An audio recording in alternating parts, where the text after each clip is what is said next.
6వ అధ్యాయం మొదటి మాట Psalm 16 verses 1. ప్రార్థన చేసుకుందాం. ప్రేమ కలిగిన మా తండ్రి, మహాగణుడా, ఈ పాదములకు వందనాలు. చదవబడిన ఈ మాటలు మా వెనుకని ఆశీర్వదించి మా మంచి బోధకుడా ప్రభు ఈ సమయంలో నీ ప్రజల్ని ఎదుటలో ఉన్నారు, మాట్లాడి మహిమ పొందండి. ఆటంకాలు వినాములు తొలగి పోవునుగాక. కృపానుగ్రహించు, ఆశీర్వదించు. యేసు నామములో అడుగుచున్నాను తండ్రి, ఆమేన్, ఆమేన్. మంచిది బిడ్డలారా, మరొకసారి మాట చదవండి. దేవా నీ శరణు జొచ్చి ఉన్నాను, నన్ను కాపాడుము. ఏమంటున్నాడు ఇక్కడ భక్తుడైన దావీదు కీర్తన. ఈ కీర్తన ఎవరు రాశారంటే దావీదు కీర్తన. దావీదు భక్తుడు ఏమంటున్నాడంటే, దేవా నీ శరణు జొచ్చి ఉన్నాను, నన్ను కాపాడుము. స్తోత్రము. హల్లెలూయా, హల్లెలూయా. ఏమంటున్నాడు? నీ శరణు జొచ్చి ఉన్నాను. దేవా యేసయ్యా నీ శరణు జొచ్చి ఉన్నాను నేను, నన్ను కాపాడుము అని దేవుని సన్నిధికి వెళ్ళి ప్రభువుని బ్రతిమిలాడి ప్రార్థన చేస్తున్నాడు.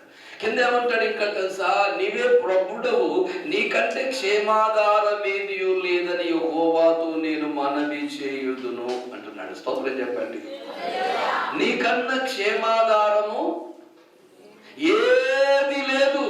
స్తోత్రం చెప్పండి. హల్లెలూయా. నీకన్నా క్షేమాధారము ఈ భూమి మీద నాకేది లేదు. దేవా నేను నీ శరణు జొచ్చి ఉన్నాను, నన్ను కాపాడు. హల్లెలూయా. దావీదు ప్రార్థన లేకపోతే ఈ కీర్తన ఇదంతా రాసిన సందర్భం దావీదు జీవితంలో గమనించినట్లయితే దావీదుకు అనేకమైన ఆపదలు వచ్చాయి. మామూలు ఆపదలు కాదు, అనేకమైన ఆపదలు. 1, 2, 3, 4 అని చెప్పలేదు కానీ విస్తారమైన అనేక ఆపదలు వచ్చాయి దావీదు జీవితంలో. స్తోత్రం చెప్పండి.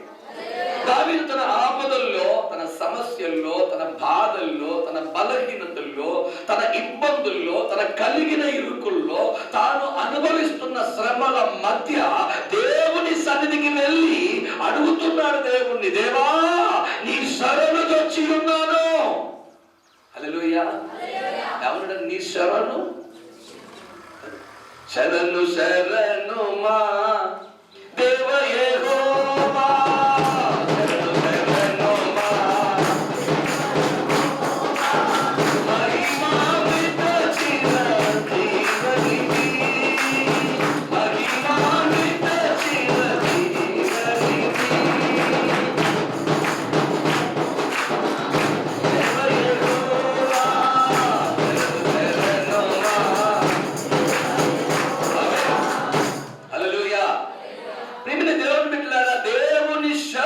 శరణు అంటే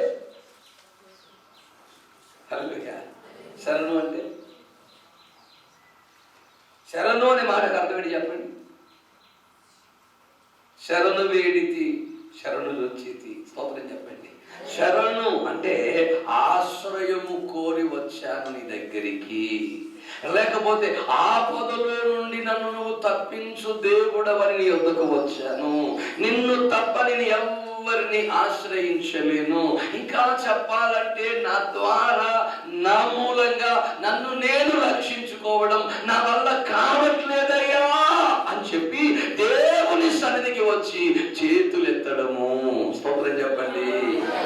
నేను రక్షించుకోలేను, కాపాడుకోలేను, నన్ను నేను భద్రపరుచుకోవడం నా వల్ల కాని పని. అయ్యా ఇదిగో ఇప్పుడు నీ వద్దకు వచ్చాను, ఈ ఆపదలో, ఈ సమస్యలో, ఈ కష్టములో, ఈ బాధలో నన్ను కాపాడుకోవడం నీవే, నీ శరణు జొచ్చి ఉన్నాను అని చెప్పి దేవుని సముఖమునకు పరుగెత్తుకొని రావడం. హల్లెలూయా. కానీ తన జీవితంలో తన కలిగిన శ్రమలో దేవుని సన్నిధికి వచ్చి ఆయన శరణు జొచ్చాడు. 1, 2 తన జీవితంలో ఎన్ని సందర్భాలు ఉన్నాయో ఇలాగున. హల్లెలూయా. సౌలు తరుముతున్నప్పుడేమి, ఫిలిష్తీయుల చేతిలో చిక్కినప్పుడేమి, హల్లెలూయా, తన సొంత వారే విరోధులైనప్పుడేమి, తన బ్రతుకులో ఎన్నో ఆపదలు కలిగినప్పుడేమి, దేవుని శరణు వచ్చి, దేవా నీకంటే నాకు క్షేమాధారం ఏది లేదు ఈ ప్రపంచంలో. ఇక హల్లెలూయా. నీక నీకన్నా నాకు క్షేమాధారం ఈ ప్రపంచంలో ఏమీ లేదు. నీ శరణు వచ్చి ఉన్నాను, నన్ను కాపాడు ప్రభువా అని ప్రార్థన చేస్తున్నాడు. స్తోత్రం చెప్పండి గట్టిగా. నీ శరణు వచ్చి ఉన్నాను దేవా, నన్ను కాపాడు. నీవు కాపాడకపోతే కాపాడువారు లేరు నన్ను ఇక. నీవు రక్షించకపోతే రక్షించేవాడు లేనిక. నీవు ఆదుకోలేకపోతే ఆదుకునేవాడు లేనిక. నీవు తప్పించకపోతే తప్పించేవాడు లేరు నా జీవితంలో. నన్ను తప్పించాలి, నన్ను ఆదుకోవాలి, నన్ను బలపరచాలి, నా సహాయమునకై రావాలి అని దేవుని సన్నిధికి వెళ్ళి కన్నీళ్లతో మొరపెడుతున్నాడు. లోకంలో క్షేమాధారం ఏది లేదు, నీవు తప్ప అంటూ. బిడ్డలారా, లోకమనే అరణ్యంలో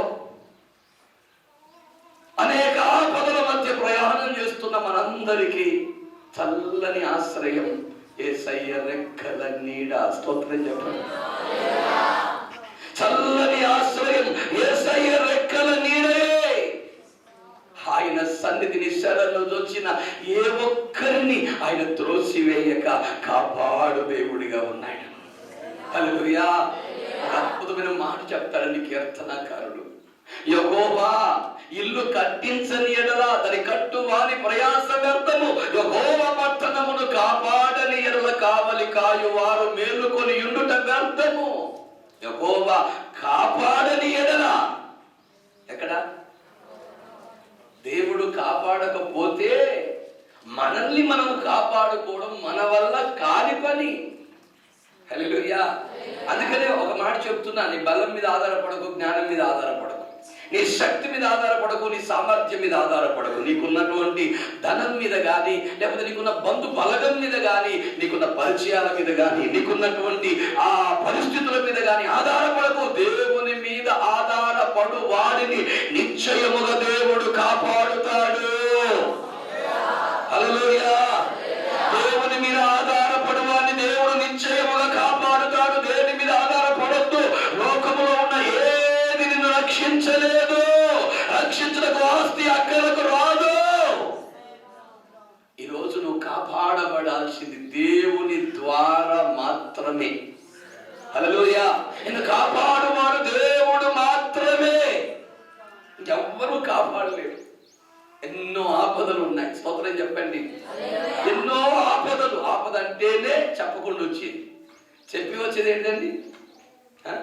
ఫోన్ చేసి హలో ఫలానా ఆపద నేను వచ్చేస్తున్నాను సిద్ధంగా ఉండు అంటదా? అంటదానండి? అంటదా? ఫలాని ఆపదని నేను సిద్ధంగా ఉండు, నేను ఫోన్ చేశాను, ఇప్పుడే వస్తాను ఫలానా టైం కదా చెప్తుందానండి? ఆపద చెప్పి వస్తుందా? చెప్పకుండా వచ్చేటివే ఆపదలు, కష్టాలు, బాధలు. అయ్యో ఏంటి ఇలా జరిగింది? ఇప్పటిదాకా బాగానే ఉన్నావు కదా, అయ్యో ఇప్పుడేం జరిగింది? హల్లెలూయా. నేను గత 2 వారాల క్రితం ఆ తమ్ముడు ప్రశాంతును నేను ఇద్దరం కలిసి పాలకుర్తి పోయినాం. ఇద్దరం వచ్చినాం. తమ్ముడిని వాళ్ళ ఇంటికాడ దించేసి జస్ట్ ఇలా వచ్చిన టక్కున కింద పడిపోయినా. అక్కడ స్తోత్రం చెప్పండి. వాళ్ళ ఆ తమ్ముడు ఆశ్చర్యపోతున్నాడు. అన్నీ నన్ను ఇక్కడే దింపి వెళ్ళిపోయావు కదా, నువ్వు అప్పుడే వెళ్ళిపోయావు కదా. అప్పుడే జరిగింది మరి. అది ఎంతసేపు? హల్లెలూయా. ఎంతసేపు అండి? ఎంత దూరం అండి? ఎంత దూరము కాదు, ఎంత సమయము కాదు. ఆపదలు మన జీవితంలో ఎప్పుడు ఏ విధంగా ఏ రకంగా వస్తాయో తెలియదు. ఒక్క మాట చెప్తున్నాను బిడ్డలారా, ప్రతి ఆపదలో నీవు కాపాడబడాలి అంటే దేవుని సన్నిధికి వెళ్ళాలి. స్తోత్రం చెప్పండి. ఎక్కడికి వెళ్ళాలి? దేవుని సన్నిధికి వెళ్ళాలి. అందుకే ఒక అద్భుతమైన మాట మీ ముందు పెట్టి ప్రార్థన చేయాలని ఇష్టపడుతున్నాను. చదవండి కీర్తనల గ్రంథం 5వ అధ్యాయం 11వ వాక్యం. త్వరగా అష్టముగా.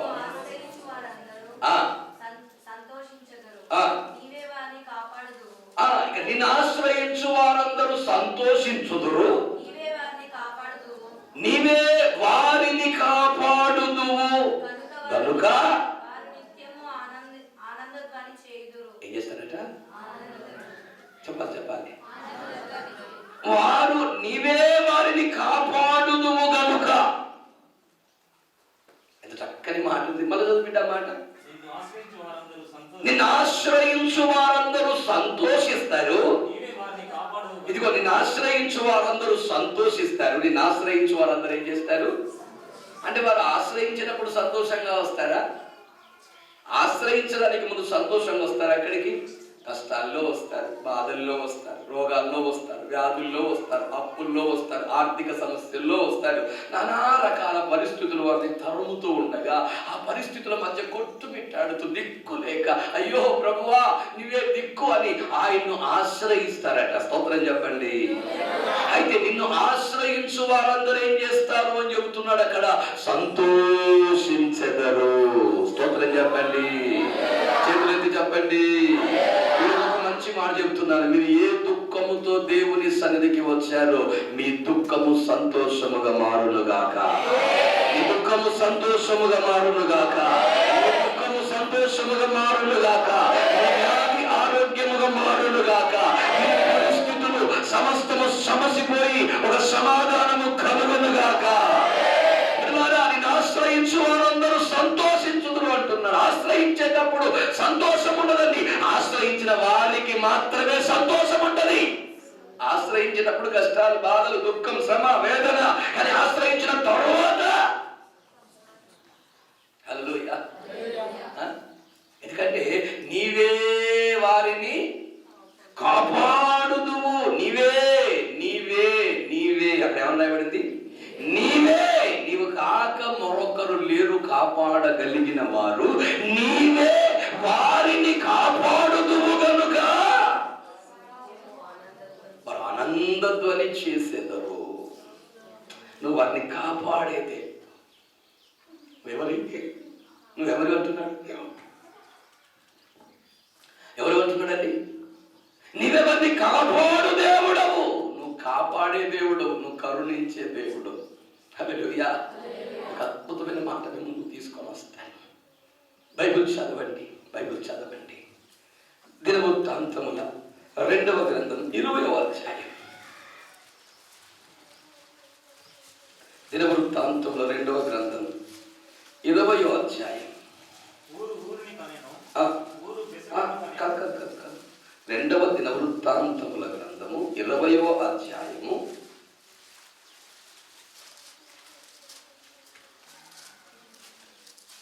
చదువు సరి. ఎక్కడుందన్నమాట? 11 లేకపోతే 12 చదువు. 2వ దినవృత్తాంతములు 20వ అధ్యాయం 12వ వాక్యం. మా దేవా, అది మా దేవా నీవు వారికి తీర్పు తీర్చవా? మా మీదికి వచ్చిన ఈ గొప్ప సైన్యమును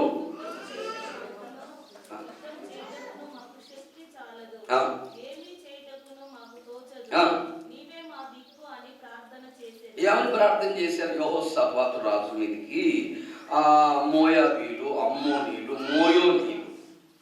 ఎందుకండి? మోయాబీలు, అమ్మోనీలు, మోయోనీలు, ఈ ముగ్గురు రాజులు, రాజ్యాలు, సైన్యాలు ఏకమై యుద్ధానికి వచ్చారట. ఈ ముగ్గురు రాజులు, 3 సైన్యాలు ఏకమై అతనితో ఏం చేశారు?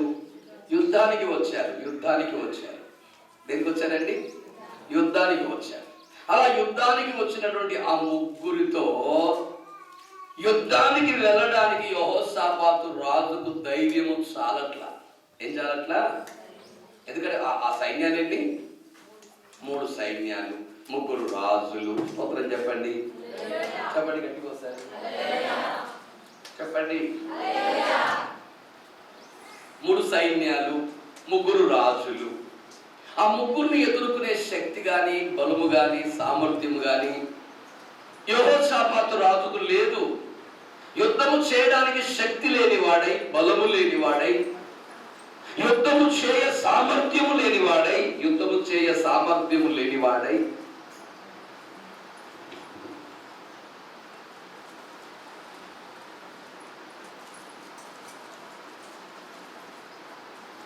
Praise the lord. హల్లెలూయా, హల్లెలూయా. భయపడుతూ ఉన్నాడట. ఏం చేస్తున్నాడండి? భయపడుతున్నాడు. వారితో యుద్ధం చేయటం నాకు శక్తి చాలదే, బలము చాలదే, సైన్యము చాలదే, ఆయుధాలు చాలవే. నేను ఎలా యుద్ధం చేయగలను? ఎలా పోరాడగలను? ఎలా ఎదుర్కోగలను? నా వల్ల అవుతుందా? హల్లెలూయా. వచ్చే శత్రువు చాలా బలవంతుడిగా కనబడుతున్నాయి. వచ్చే శత్రువు చాలా బలమైన వాడిగా కనబడుతున్నాడు. అయ్యో, ఇంత భయంకరమైన శత్రువును ఎదుర్కొనేటువంటి సామర్థ్యం నాకు ఎక్కడుంది, నేను ఎలా ఎదుర్కోగలను, నా వల్ల అవుతుందా అని భయపడుతా ఇతను ఏం చేశాడు? దేవుని సన్నిధికి వెళ్ళాడు. స్తోత్రం, హల్లెలూయా. ఎందుకు వెళ్ళాడండి? ఒక మంచి మాట చెప్తున్న బిడ్డలారా, మన జీవితంలో సమస్యలు వచ్చినప్పుడు మనం దేవుని సన్నిధికి వెళ్ళడము నేర్చుకోవాలా. ఏం చేయాలండి? మన జీవితంలో సమస్యలు వచ్చినప్పుడు, కష్టాలు వచ్చినప్పుడు, బాధలు వచ్చినప్పుడు, ఇబ్బందులు వచ్చినప్పుడు, ఇరుకులు వచ్చినప్పుడు, నిందలు వచ్చినప్పుడు, అవమానాలు వచ్చినప్పుడు, మన జీవితం తలకిందులు అయిపోయినప్పుడు, మన విరోధులు మన మీద అతిశయించినప్పుడు, మన విరోధులు మనకు విరోధంగా లేచి ఏకమైనప్పుడు మనం వారికి విరోధంగా లేవడము కాదు కానీ దేవుని సన్నిధికి వెళ్ళగలుగు మనస్సు గలవారమై ఉండాలి. అదే చెబుతున్నాడు, దేవా నీ సరళు వచ్చి ఉన్నాను అని. అర్థం ఏంటిది? నీ సన్నిధికి వచ్చానయ్యా. హల్లెలూయా. ఎంతమంది కష్టాల్లో దేవుడి దగ్గరికి వెళ్తున్నారు? స్తోత్రం చెప్పండి. అమ్మా, ఎంత కష్టము రాని, ఎంత నష్టము రాని, స్తోత్రం చెప్పండి. ఎన్ని బాధలు రాని, ఎన్ని దుఃఖాలు రాని, జీవితంలో ఎన్ని నష్టపూరితమైన పరిస్థితులు ఏర్పడని గాక, నీ వారు నీకు విరోధులవని గాక, నీ జీవితంలో రోగాలను తరమని గాక, వ్యాధులు తరమని గాక, సమస్యలు తరమని గాక, నువ్వేం చేయగలగాల? దేవుని యొద్దకు వెళ్ళగలుగు మనస్సు నీకుంటే మేలు. నీ సరళు యోసేపు తన జీవితంలో కలిగిన ఆ సమస్యలో ఆయన ఏం చేశాడట? చక్కగా దేవుని సన్నిధికి వెళ్ళాడు. ఏమని ప్రార్థన చేస్తున్నాడు? ఇప్పుడు చదువు 12వ వాక్యం.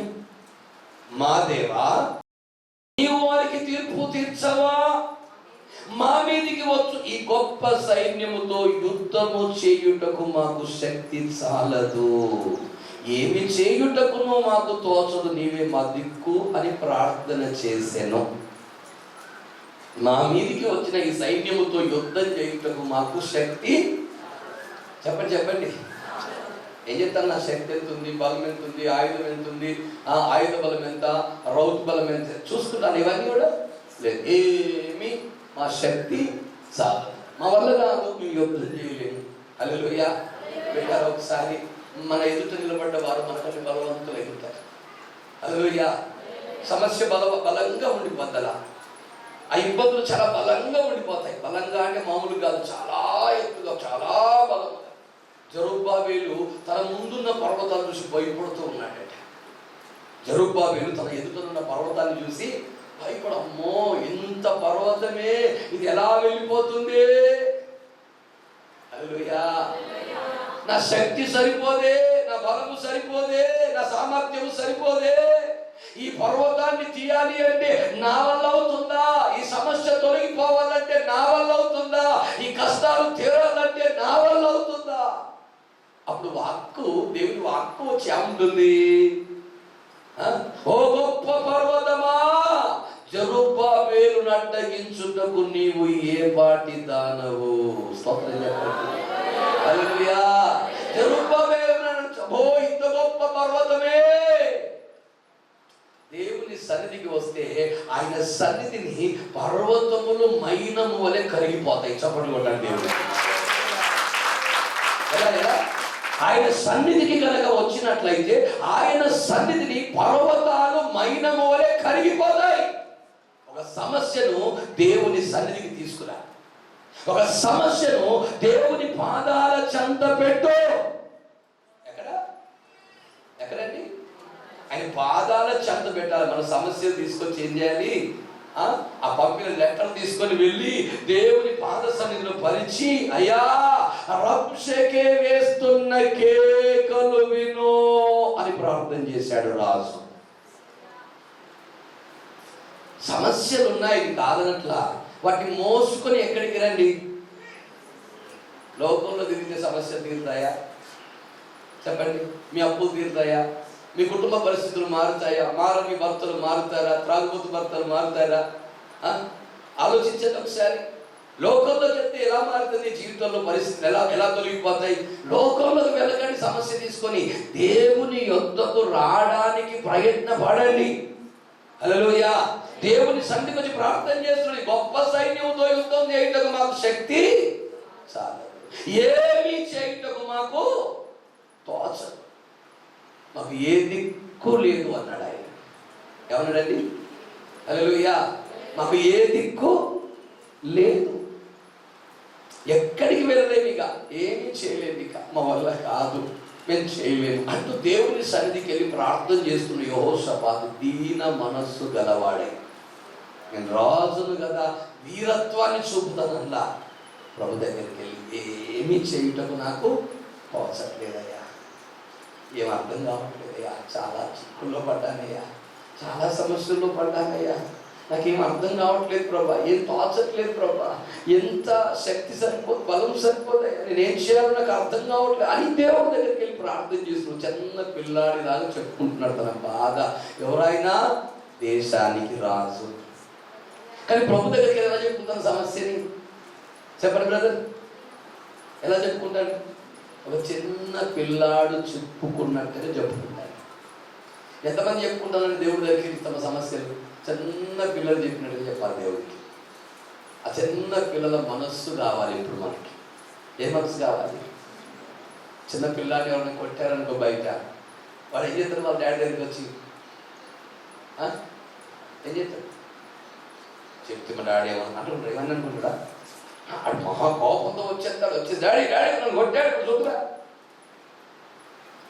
అంటే, మన సమస్యను మన తండ్రి దగ్గరికి ఒక చిన్న పిల్లవాడి వలె మోసుకొని వెళ్ళగలగాలి. దేశానికి రాజు, నేనే శక్తి లేదంటే, శక్తి చాలంటే, తోచట్లేదంటే, మరి సైన్యం అంతా ఏం కావాలా, రాజ్యం అంతా ఏం కావాలా, ప్రజలంతా ఏం కావాలా అనుకున్నాడా? నాలాంటి వాడే నాకు తోచట్లేదంటే నా రాజ్యం అంతా ఏమైపోద్దో, అలాంటి ఆలోచనలు ఉన్నాయా? లేదు.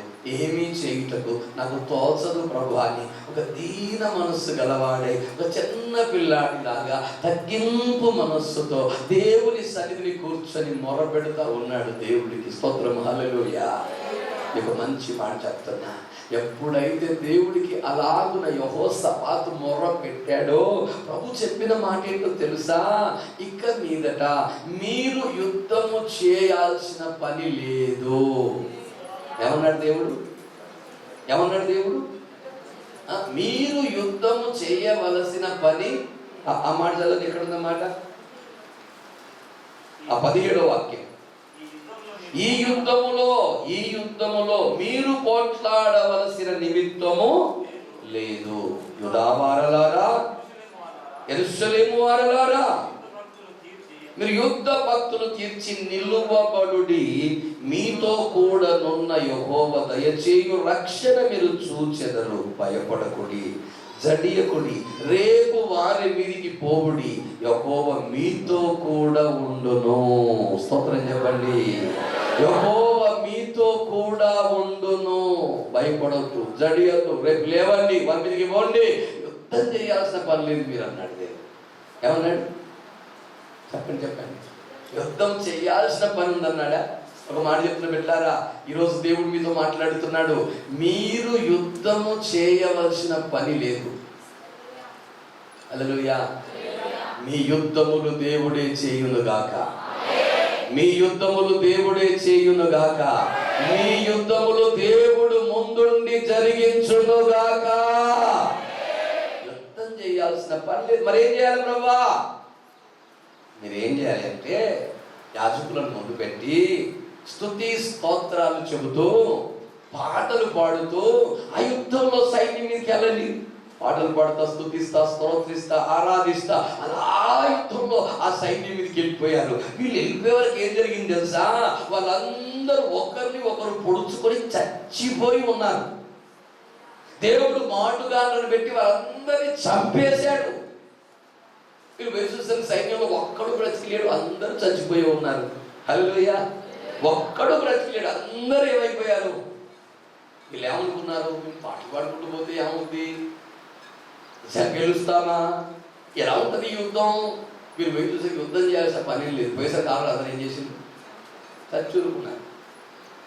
దేవుడు ముందే మాటగాళ్ళను పెట్టి, మాటగాళ్ళు అంటే దేవదూతలు, స్తోత్రం చెప్పండి. ముందే మాటగాళ్ళను పెట్టి దేవుడు ఏం చేశాడు? అందరినీ చంపేశాడు. ఆ సైన్యంలో ఒక్కడు తప్పించుకునేదండి. ఒకవేళ యుద్ధం చేస్తే కొందరైనా తప్పించుకునేవారు, కానీ దేవుడు యుద్ధం చేస్తే ఒక్కడు తప్పించుకోడు. ఒక మంచి మాట చెప్తున్నా, దేవుడు నీ పక్షాన యుద్ధం చేస్తే ఒక్క సమస్యలో కూడా నీ ఓడిపోవు. హల్లెలూయా, హల్లెలూయా. దేవుడు నీ పక్షాన యుద్ధము చేస్తే ఒక్కసారి కూడా నీకు ఓటమి రాదు. ఫరో సైన్యము గొప్పదే కావచ్చు, ఫరో కఠినుడే కావచ్చు, కానీ నా దేవుడు ఫరోను నీట ముంచి ఇశ్రాయేలును గెలిపించాడు. హల్లెలూయా, హల్లెలూయా. అంత కష్టకాలములో కూడా మోసే దేవుని సన్నిధికి వెళ్ళి, ప్రభువా ఇప్పుడు ఏం చేయాలి, ఏం చేయొద్దు, నిలబడి చూడండి, యెహోవా నేడు మీకు దయచేయు రక్షణ అని దేవుడు చెబితే అందరితో చెప్పాడు, మీరు ఏం లేదు, నిలబడండి అంతే. ఏం జరిగింది? నిలబడితే తూర్పు గాలికి దేవుడు ఆజ్ఞ ఇచ్చాడు. దేనికి? ఇప్పుడు యుద్ధం ఎవరు చేస్తున్నారు? ఇశ్రాయేలులా తూర్పు గాలి? తూర్పు గాలి బలముగా వీచిందట. అంతే, సముద్రం రెండుగా పాయలైపోయింది. వీరందరూ ఆ సముద్రంలో పడి దాటి బయటికి వెళ్ళిపోయారు. వీరిలాగా మేము కూడా దాటుదాం అనుకున్న సైన్యము, ఏది ఫరో సైన్యము, ఆ సముద్రంలోకి వచ్చేసారు. వారు సముద్రంలో మధ్య భాగంలోకి వచ్చేంత వరకు నీళ్లు విభజించబడి ఉన్నాయి. మధ్యలోకి వచ్చిన తర్వాత దేవుడు ఏం చేశాడు? ఆ సముద్రాన్ని కలిపేశాడు. అంతే. ఏం చేశాడు? విడిపోయిన దాన్ని కాస్త కలిపేశాడు. ఏం జరిగింది అక్కడ? శవాలు కుప్పలు కుప్పలు కుప్పలు కుప్పలు మొత్తం మునిగిపోయి తేలిపోయి ఉన్నాయండి. స్తోత్రం చెప్పండి. మీరు నమ్మండి, ఇప్పటికీ కూడా ఫరో రథాలు ఆ ఎర్ర సముద్ర అడుగు భాగంలో ఉన్నాయి. ఆ రథాలు పాత రథాలు, ఆ ఫరో నాటి కాలం నాటి రథాలు ఉన్నాయి. అవి ఇంకా అడుగు భాగంలో ఉన్నాయి, సజీవ సాక్ష్యముగా నేటికి ఉన్నాయి. మీరు కొట్టండి, యూట్యూబ్ ఉన్నవారు యూట్యూబ్లో మీరు ఏం చేయాలి? ఫరో రథంలో ఎర్ర సైన్యంలో మునిగాయి కదా, ఎర్ర సముద్రం మునిగాయి కదా, అవి ఉన్నాయి అని కొట్టండి, మీకు మొత్తం డీటెయిల్స్ బయటకు వస్తాయి. నెట్లో కొట్టండి, మొత్తం వచ్చేస్తాయి. మీకు అవి కనబడతాయి, మీరు చూడవచ్చు. మీరు హల్లెలూయా. నేను ఎందుకు ఈ మాట చెప్తున్నానంటే, ప్రియమైన దేవుడు సంగమా బిడ్డలారా, మన దేవుడు మన యుద్ధములు చేయాలి. మనం ఏం చేస్తున్నారు? ఏం లేదు, ఆయన శరణు వచ్చి ఆయన సన్నిధికి వెళ్ళి హల్లెలూయా కన్నీళ్లతో ప్రార్థన చేయండి. అంతే. హల్లెలూయా. ఏం చేయండి? కన్నీళ్లతో ప్రార్థన చేయండి. ప్రభువా నా సమస్య ఇది అని నీ సమస్యను ప్రభు దగ్గరికి తీసుకొని వెళ్ళు. ఏ సంఘం అయితే, ఏ బిడ్డలైతే, ఏ విశ్వాసి అయితే తన జీవితంలో ఉన్న కష్టాలని దేవుడితో చెప్పుకుంటారో నిశ్చయముగా వారి కష్టాలన్నీ తీరిపోతాయి, వారు కాపాడబడుతారు. దేవుని వాక్యం చెబుతుంది కదా, ఆయన శరణు వచ్చిన వారందరూ ఉత్సాహముతో ఆనందముతో ఉంటారట, సంతోషిస్తారట. స్తోత్రం, హల్లెలూయా. ఈరోజు ప్రియమైన సంగమా, దేవుని ప్రజలారా, బిడ్డలారా, మన కన్నీళ్లను నాట్యముగా చేసే దేవుడు ఇక్కడ ఉన్నాడు. మన అంగలార్పును నాట్యంగా మార్చే దేవుడు ఇక్కడ ఉన్నాడు. మన గోనె పంటను విడిపించి సంతోష వస్త్రాన్ని ధరింపజేసే దేవుడు ఇక్కడ ఉన్నాడు. మన పరిస్థితులను మార్చగలిగిన సమర్థుడు ఇక్కడ ఉన్నాడు. ఆయన పేరే నజరేయుడైన యేసు. ఆయన దగ్గరికి రా. ఆ దినాల్లోనట చాలా మంది రోగాలతో, వ్యాధులతో, సమస్యలతో ఉన్నవారిని తీసుకొచ్చి ఆయన పాదముల మీద పడవేశారట. వారిని చూసిన ప్రభు కనికరపడి ఆయన యుద్ధకు వచ్చిన వారందరినీ బాగు చేశాడండి. అలా పడవేశాడు ఆయన పాదాల దగ్గర, వారందరినీ బాగు చేశాడు. ఏ ఒక్కరిని కూడా బాగు చేయని సమస్య లేదు. ప్రతి ఒక్కరిని ఈరోజు మీరు దేవుని సన్నిధికి వచ్చారు. మీలో ప్రతి ఒక్కరిని దేవుడు బాగు చేయబోతున్నాడు. మీలో ప్రతి ఒక్కరి జీవితాన్ని దేవుడు స్వస్థపరచబోతున్నాడు. మీలో ప్రతి ఒక్కరి సమస్యను దేవుడు తీసేయబోతున్నాడు. ఈరోజు మనమందరము ఆయన శరణు వచ్చి మన బాధలు, మన దుఃఖము, మన వేదన కన్నీటితో చెప్పుకుందాం ప్రభువుకి. మోకాల మీదకి రండి. థ్యాంక్ యూ జీసస్, హల్లెలూయా.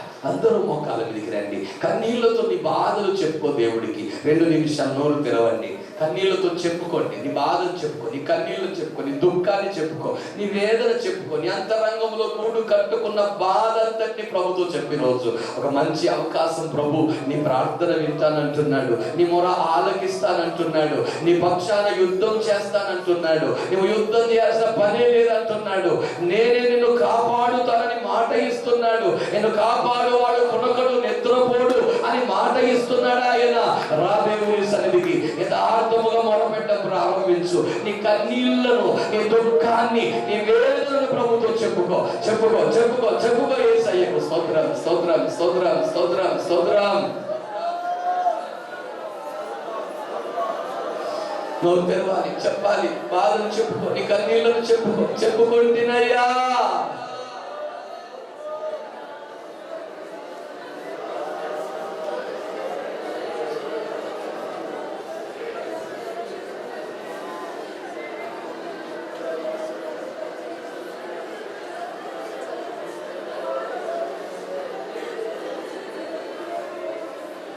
కన్నీళ్లతో నీ సన్నిధి చేరగా ఆశ కలిగెను, నీ పాదాలు కడగాలని, నీ పాదాలు కడగాలని. హల్లెలూయా, హల్లెలూయా, హల్లెలూయా. అవునయ్యా, కన్నీళ్లతో నీ సన్నిధికి వచ్చానయ్యా. నా కన్నీళ్లు తొడవండి, నా కన్నీళ్లు తొడవండి ప్రభా. నేను నీ శరణు చూసి ఉన్నాను. అన్న మందిరంలోకి వచ్చి కన్నీళ్లు విడిస్తే ఆమె కన్నీళ్లు నాట్యముగా మార్చి ఆమె బ్రతుకులో ఒక గొప్ప కార్యాన్ని చేశావు నీవు. ఈరోజు నా జీవితంలో కార్యం చేయి ప్రభా, కార్యం చేయి ప్రభా, కార్యం చేయి ప్రభా, కార్యము చేయి ప్రభా. లైక్ నీ సన్నిధికి వస్తున్నా, నీ సన్నిధికి వస్తున్నానయ్యా. నా బ్రతుకులు దర్శించు కన్నీళ్లతో ప్రభువా, ప్రభువా నీ పాదాలు పట్టుకుంటున్నా. నాకు చాలా గొప్ప కష్టాలు ఉన్నాయి, సమస్యలు ఉన్నాయి, బాధలు ఉన్నాయి, వేదన ఉంది ప్రభు. అనేక పోరాటాలు ఉన్నాయి జీవితంలో, ఎన్నో సమస్యలతో నిండిపోయానయ్యా. నా బ్రతుకంత కష్టాలే, నా బ్రతుకంత సమస్యలే, నా బ్రతుకంత వేదనలే. అయ్యా అయ్యా అయ్యా, నీ పాదాలు తప్ప నాకు మరొక దిక్కు లేదు ప్రభువా. నీ పాద సన్నిధికి వచ్చానయ్యా. నన్ను కరుణించు ప్రభు, నన్ను కరుణించు ప్రభు, నన్ను కరుణించు ప్రభు, నన్ను కరుణించు ప్రభు. శరణు శరణు మా దేవ యెహోవా,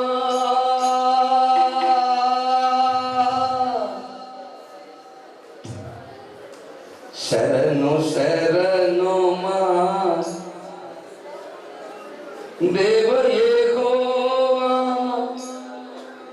మహిమాన్విత చిరంజీవనిధి,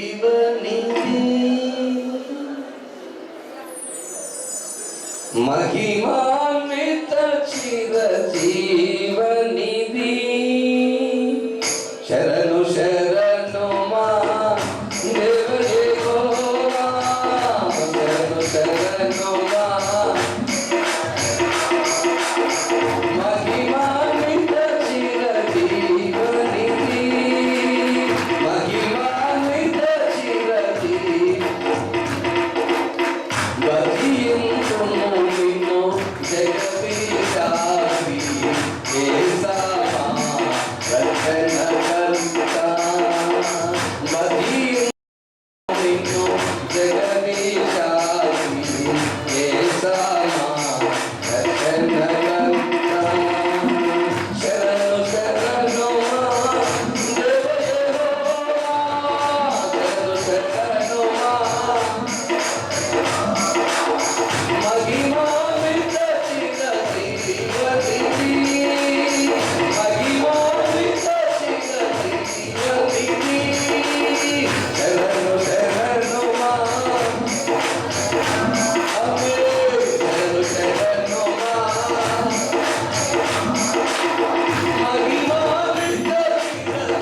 భజింతుము నిన్ను జగదీశ శ్రీ యేసమా రక్షణకర్త.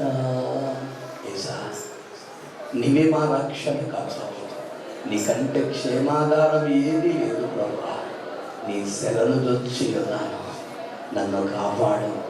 ఈ ఆపదలన్నీ తొలగిపోయేవరకు నీ రెక్కల నీడ కింద నన్ను భద్రపరచు. నాకు విరోధంగా లేచిన సైన్యమును జయించుటకు నాకు బలమును ధరింపచేయి. నా సమస్యల్లో ధైర్యంగా నిలవబడ్డకు నీ అభిషేకము దయచేయి. నా బ్రతుకులో ప్రతి పోరాటములో జయించుటకు జయ జీవితము దయచేయి. నన్ను అభిషేకితు నీ ఆత్మ ద్వారా, నన్ను అభిషేకితు నీ ఆత్మ ద్వారా ప్రభు నన్ను బలపరుచదయ్యా.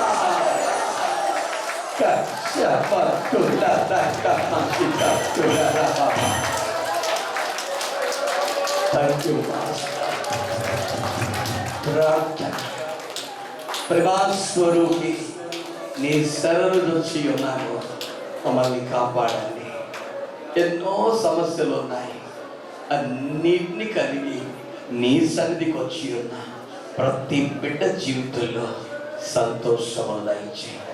వారి దుఃఖమును అంగలార్పును తీసివేసి సంతోషమును దయచేయి. బిడ్డలకి యేసు నామములో ప్రతి బిడ్డకి మేలు కలుగును గాక, ఆదరణ కలుగును గాక, అద్భుతములు జరుగును గాక, విజయాలు పెరుగును గాక.